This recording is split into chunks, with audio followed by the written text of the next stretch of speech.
Money Mind on CNA938. I'm Stanley Leong with Chewy Lin. And in today's conversation, well, I refer to this next conversation we're just about to bring you as a main course edition. You know, how sometimes we like to go for small bites like tapas or maybe dim sum, but you know, sometimes you also prefer to have like a juicy slab of steak. Well, today it's like one of those steak days, 30 minutes of talk time with our guests because we believe there's a lot to be gleaned from the subject at hand.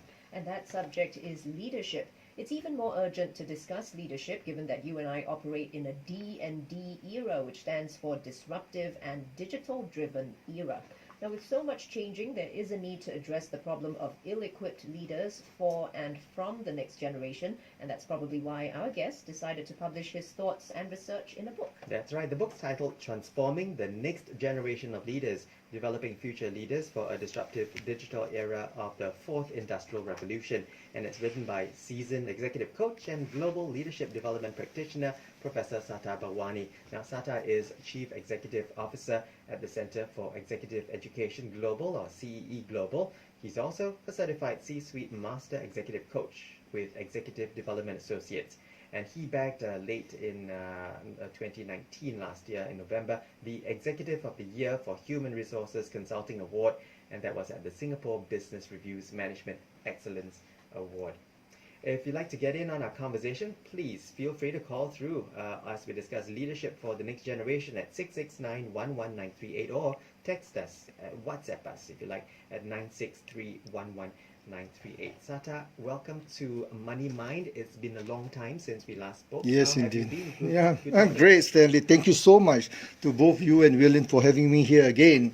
It's my pleasure, and really looking forward to this session with both of you. Yeah, and congratulations on the award as well. Thank you, thank you. Yeah. Well, let's come back to the topic at hand, which will be our topic Yes. that we will be discussing today. Organizations needing to keep relevant in the new normal. What do you deem to be the greatest threats towards organizational irrelevance today? Yeah. First of all, I think we know the extent or the parade of new technologies, scientific breakthroughs that has been relentless, over the last 20 years on many fronts. Technology represents new ways of doing things, helping us to be able to create new value propositions, and with organization and culture necessitate the need to reinvent themselves. Now, you ask the question, what makes it irrelevant? What will make organizations irrelevant is the inability to leverage on these new technologies effectively, such as the blockchain technology, we're talking about artificial intelligence, IoT, iOS, robotization, and so forth. How do we use and leverage them effectively to be able to bring about better value, create new solutions for our customers? You have to be very customer-centric.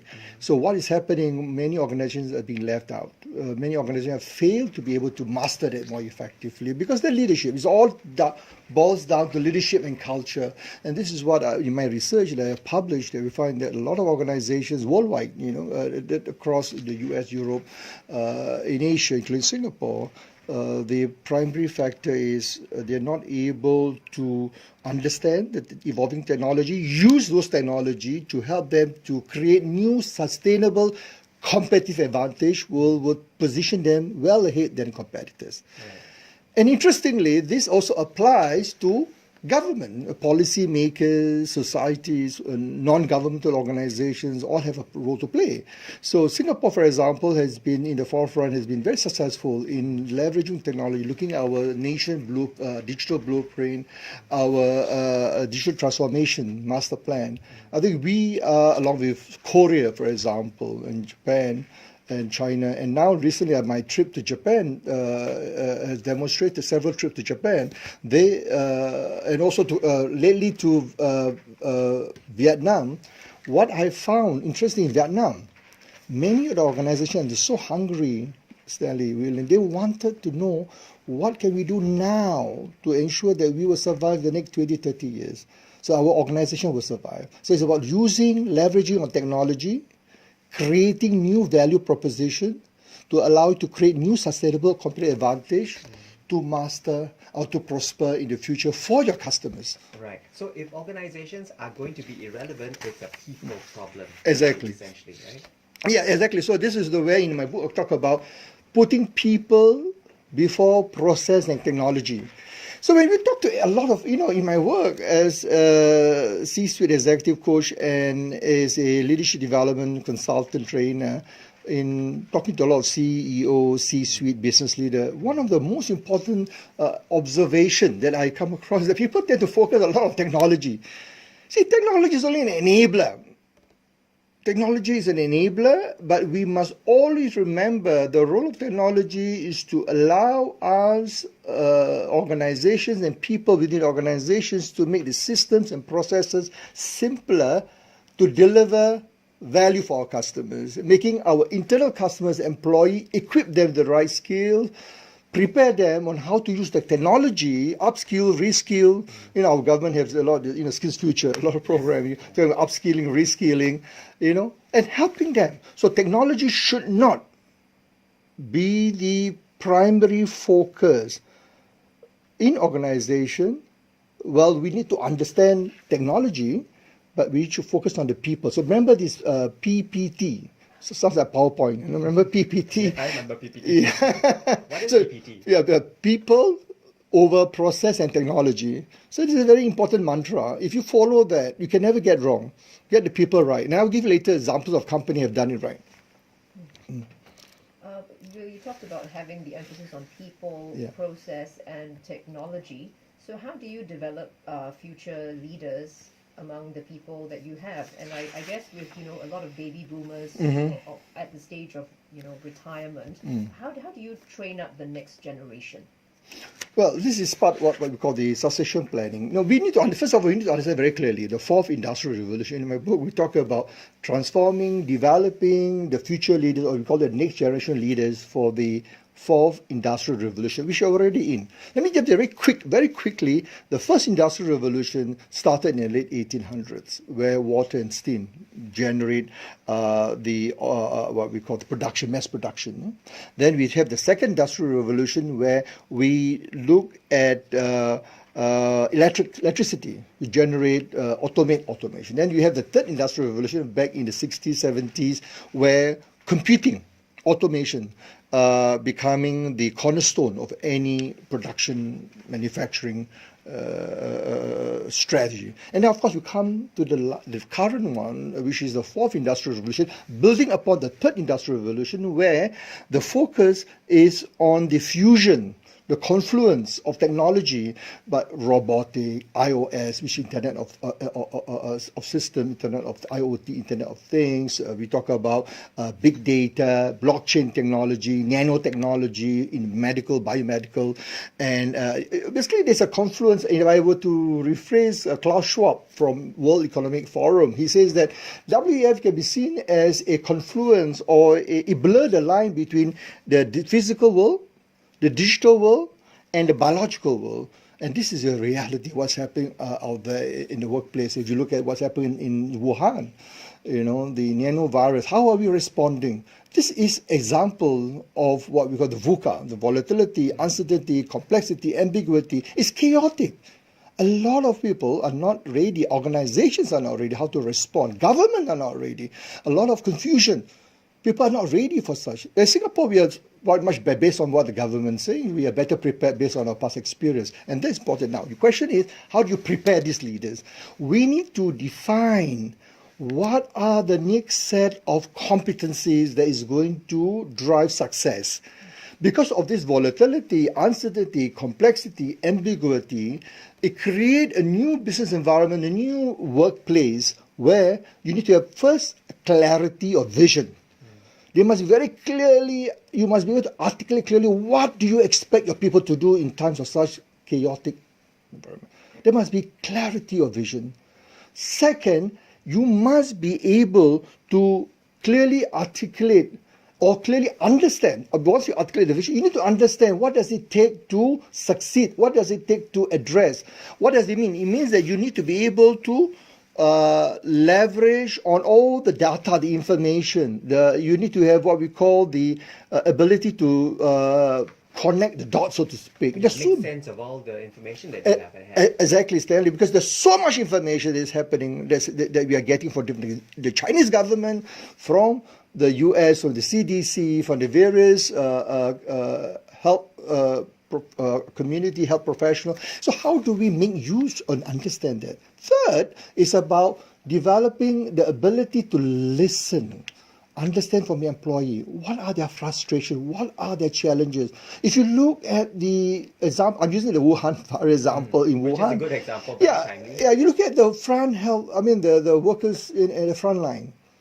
Do we really understand what are the challenges? Look at SARS. Yes, we are fortunate. I happen to know because my dad was admitted during that period in 2003 SARS, but he passed on not because of SARS but something else. But my point is, I see the challenge of the frontline doctors, nurses, very challenging. And a lot of people lack of the empathy to understand what they're going through. So that's one, understand. So you have vision, you really need to understand connecting the dots, you need to really listen, empathy. And lastly, I think the most important for the future leaders and even meeting more, I believe there will be much more such challenges, VUCA-driven challenges, is what we call agility. Now, agility can be many forms. It can be mental agility, learning agility, social agility. But here I'm referring to the mental agility, learning agility. How can you learn, unlearn, relearn? And a lot of things that you've learned, you need to be prepared to shift our mindset, our mental model, and ask ourselves, is it still relevant? Do we need to discard and learn new things which help us to solve these new challenges? Sounds easier said than done, though, because if it's something that we have grown familiar with, it's a process and a system that we don't quite think through. We just go autopilot in some sense, and then now you're causing us to think about the need to unlearn, relearn something new. And those of us who are slightly older in years, that might be totally overwhelming for us. No, actually, it's not really. We have been doing that in school. I think I must admit, in Singapore, and I travel across the world. One of the, I think, over our former DPM Tharman, when he was the Minister of Education, he instituted what we call the learning schools, thinking schools, learning nation, or the other learning school. Either way, he emphasized the use of critical thinking at schools, institutions, organizations. What we call, in my book, we call it cognitive readiness. The ability to leverage on critical thinking together with emotional social intelligence, with empathy especially. How do you then bring about the shift in mindset to manage those challenges?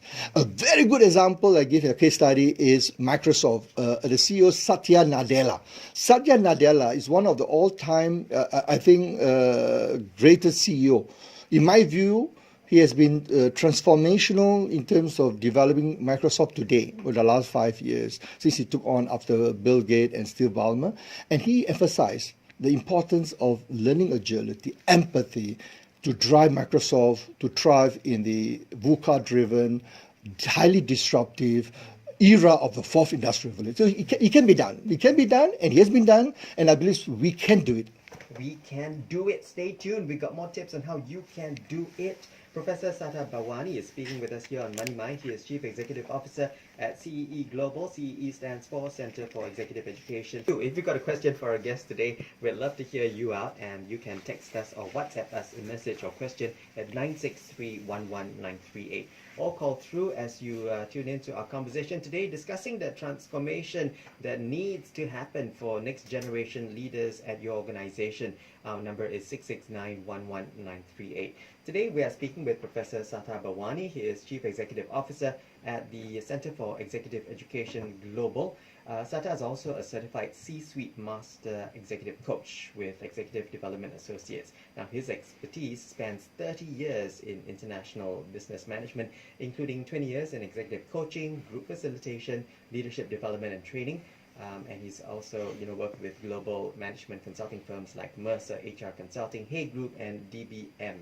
Today we are focused on the book that he's recently got out onto the markets. It's also available at the National Library, and it's titled Transforming the Next Generation of Leaders. And in just a moment, we're going to be talking about the difference between leadership and management, or the difference between leaders and managers. Well, this question has just come in from our listener, Shamir Barucha. I'm sorry if I mispronounced that. And the question for you, Professor, is the concept of VUCA is not entirely new in the corporate world, yet it is still viewed as a paradigm shift in most organizations today. So what is the one single factor within VUCA that organizations in Singapore or Asia need to focus on to ensure we remain relevant in the foreseeable future? Thanks very much to Shamir for posing that question. Well, I think it's true. I think a lot of people have asked me, over the last 10, 20 years, we have seen VUCA. The world is volatile, uncertain, complex. So it's not really new. So what has made it different this time is the digital disruption. It's a confluence, as I mentioned, because of what you call the digital disruption, the technology, the robotics, IoT, iOS, blockchain technology, robotization at the workplace. What it means is that this allow us to be able to deliver our product and services faster, better, or create new value proposition. But at the same time, it creates challenges for leaders and organizations because they're not able to move fast as the change. And this is where organizations need to continuously reassess their leadership skills, their competency, and skills that's required to reinvent themselves in the new marketplace. And this is where many companies are missing, are not able to do it quickly and faster. But this is the problem about agility, I mentioned earlier about agility, adaptability, with cognitive readiness, emotional, social intelligence, with empathy, focusing on the customers as epicenter, whatever you do. There's a need to shift your mental model, the way you think the problem, and also your strategy, the customer-centric strategy. This is very important because we need to ensure that whatever we do, we need to stop, look and learn and listen to our customers. We need to understand their current and future needs. You need to anticipate their needs to be able to remain relevant. So the VUCA is real. The nature of the disruptive, digital-driven fourth industrial revolution create this VUCA business environment. It's an outcome, and it's going to remain so. And if you look at the first two, volatility and uncertainty, is an outcome of, or rather the complexity and ambiguity, the pace of the volatility and uncertainty leads to the higher degree of complexity and ambiguity. So the more ambiguous it is because of the volatility. So therefore, we need to ask ourselves, are we doing enough? What are we doing now that would not allow us to position ourselves for the future? So the key word is reinventing ourselves today as a leader. Reinventing ourselves today for the future. Therein lies that very difficult ability to try to project what the future will be. We know where we're headed, but as to what the future will be, how do we bridge that divide? Because we're not there yet, but yet we're trying to anticipate that forward. See, Stanley, you're absolutely right. This is where what makes a great leader and a good manager. A good manager, and we get things done on day to day, is an action of planning, organizing, staffing, including leading and controlling. If you look at the words of Henry Fayol in 1949, the classical thought of management is all about how do we maximize output of organization through administrative implementation of resources. That's what manager does. Whereas a leader is able to envision the future. A leader is able to impact and influence and have a follower who's able to, you can impact and influence them, motivate them, inspire them, help them, coach them, guide them, mold them to solve the problem, the obstacles of the vision. So leaders are far in between, very few. There are many managers. But remember, to be a great manager, you need to be a good leader, just be a great leader. But not all managers are leaders. But all leaders that you see today have those skills that I explained about inspiring, motivate. Actually, it reminds me of a very one of my favorite quote from President Dwight D. Eisenhower, 5-star general who became the president in the World War II. He says this is leadership is the art of getting someone else to do something you want to be done because he, the employee or the person, wants to do it. Not because he has to do it, which a manager usually use because of position of authority. A leader inspire people to do it because they want to do it, not because they have to do it. Because they feel inspired. They want to do it for you, and they will do it with blood, sweat, and tears, and even die for you in the military sense. Right. That's what makes a great leader. We have too many managers out there. There are very few leaders. I mean, Will and I have had different careers through our professional lives as well. Have you encountered that sort of a leader whom you want to do things not because you are meant to do them? No. Okay, there you go. I think then maybe Will and I will ask you this question. If you walk into a room, do you find anyone, a leader, or to be not their direct leader, anyone, when you walk into a room, do you feel that the whole world is centered around you, the way he communicates to you, the way he looks at you, the way he engages you? The whole world is around you. Now, that is called socialized power. Leader need to have that create the aura that they demonstrate social intelligence. It sounds so rare. Yeah, exactly. But on the other hand, you walk into a room and you have a leader or manager or someone who talk everything about themselves, and they're all about me, I get things done. They use coercive power as opposed to socialized power, and it's all about me getting done because of my position of authority, because I have the power. I'm the CEO, I'm the MD, I'm the minister. You get things done.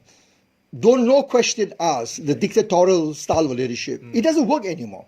So you need to demonstrate that through leadership, authenticity, humility, with emotional and social intelligence. That's what leadership is. Because you asked a question earlier about what between managers and leaders. So that is the empathy. Right, that keyword that you mentioned earlier. Yeah, and that's where a great leader like Satya Nadella from Microsoft, in his book called Hit Refresh, he explained why empathy is so important. In my book, I have a chapter talking about that, the importance of empathy as a leadership quality in the 4th Industrial Revolution, or in what we call the digital era, is very important. Well, the fact that we haven't encountered many leaders of the sort that you've described, with vision, empathy, who are inspirational, does it mean that these qualities are innate and cannot be trained? Well, this is what a lot of people think, but actually in my work over the last 30 years, both as an executive coach, as a leadership development consultant, the answer, you can be trained. But the question, this is all innate, this is hidden. So you need to find time to develop. But the reality is, there are people who do not or will not or unable to do so because for whatever reason we call it uncoachable. They are a small group of people.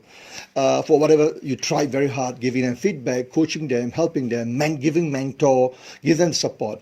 So the point is you can. So you need to be able to create a very high level of self-awareness, which is part of emotional intelligence, to help them to realize that all of us have blind spots. All of us have derailers. All of us, we are not perfect. The question is, do you have anyone to provide the support? Coaches, mentor, family, friends, stakeholders who are able to care for you, who wants to help you. And it's for us to ask for help. And the best thing, William and Stanley, if you have a child between the age of 8 to 14, ask them, what is it about me? How can I be better? And they will tell you, because they got no harm. They will tell you as it is right in your face, you still will love them. Because they'll give you authentic feedback. Ask them. But don't ask those in 18, 21, probably. So they will probably have different agenda. But those younger age, 6, 8, 12, 14, they will be the best source of feedback.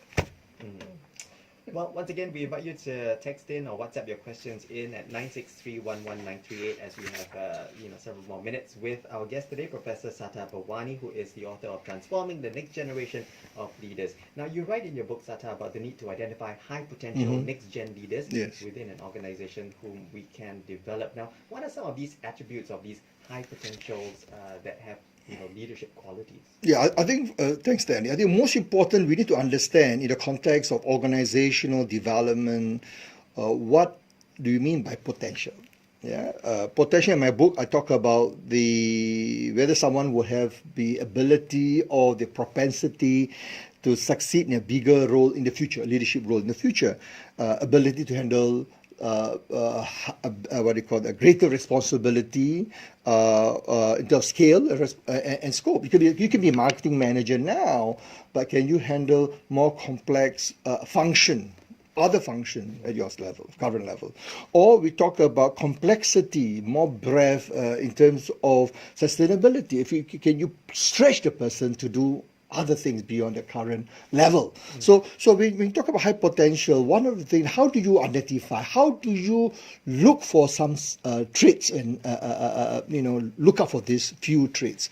One is what we call cognitive readiness. So these are the capacity to deal with complex business challenges of the VUCA, of the digital world.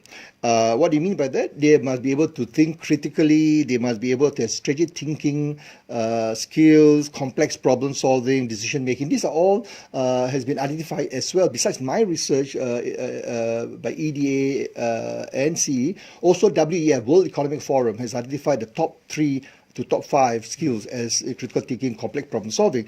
The other thing is the deep sense making and ability to connect the dots.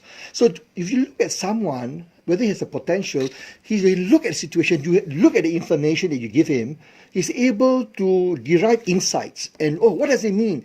Discover new information. How can I use it to solve the problem? Third is ability to have high level of social and emotional intelligence, how to persuade people with emotion, empathy, communicate a persuasive vision, connecting individual with relationship management. Skills, very important. And lastly, is drive and motivation, relentless pursuit, a strong sense of what we call adversity quotient. Despite all the problems, all the challenges you are facing, let's pursue that goal. Let's move towards the goal. Learn, unlearn, relearn. If that doesn't work, what can we do differently? The learning agility, the mental agility with cognitive readiness, all these are required for the next generation leaders to thrive in the highly disruptive and digital-driven era of the 4th Industrial Revolution today. And how can executive coaching help develop those skills that you mentioned, the clarity of vision, the mental agility, and the ability to connect the dots? Yeah, I think very good, William. First of all, let's talk about coaching. Coaching started around 1950s. It started in the sports. In the management arena, we talk about coaching. It started out with managers have the responsibility to improve the subordinate performance through sort of a master-apprentice model. This all started back in the 50s, 60s, and 70s. And then executive coaching came more into prominence in the late 80s, 90s. I learned a lot from one of my role models, Marshall Goldsmith, who endorsed the book, by the way. You see, he endorsed the book. Marshall is the foremost authority, foremost authority in executive coaching. And he told me that it's very important. Coaching, he's told me that, I learned from him, and from that was 1995. He said coaching is about ability to, is about confidential, one-on-one, highly personalized form of partnership between the leader and the employee, and to create in a safe environment. So the leader can openly discuss the issues, the challenges without being judged. And usually the executive coach is an outside professional who's a trained professional who's able to support the leader in a very safe environment. And what's the benefit for the coach, for the individual leader? The benefit that this is an independent sounding board and is a strategic partner, as I say, in a safe environment. He can effectively develop his emotional, social, leadership ability, and to be able to contribute not only to himself, his team, and to the organization in the long term. For the organization, why do organizations want to invest in this? I think one is to help to build a talent pipeline, leadership bench strength, was part of succession planning. And that's important. Even our government, even a lot of non-government organizations, the social institutions have problems to find leaders to replace because they do not put in place such development strategies. And lastly, organizations benefit from coaching one-on-one, but highly personalized, by improving the potential leaders' ability to take on new role in the future, which will allow the sustainability is part of business continuity planning. Yep, just touching a little bit there of executive coaching, but really we have been spending the last hour or so talking about the transformation of next-gen leaders that needs to happen in order for your organization to not just survive but thrive in the fourth industrial revolution era. We have been speaking with Professor Sata Bharwani, Chief Executive Officer at the Center for Executive Education Global, and their website www.cee-global.com to find out more about his book, which is available at both the National Library as well as on Amazon and Barnes & Noble. Do visit www.nextgen-leaders.sg.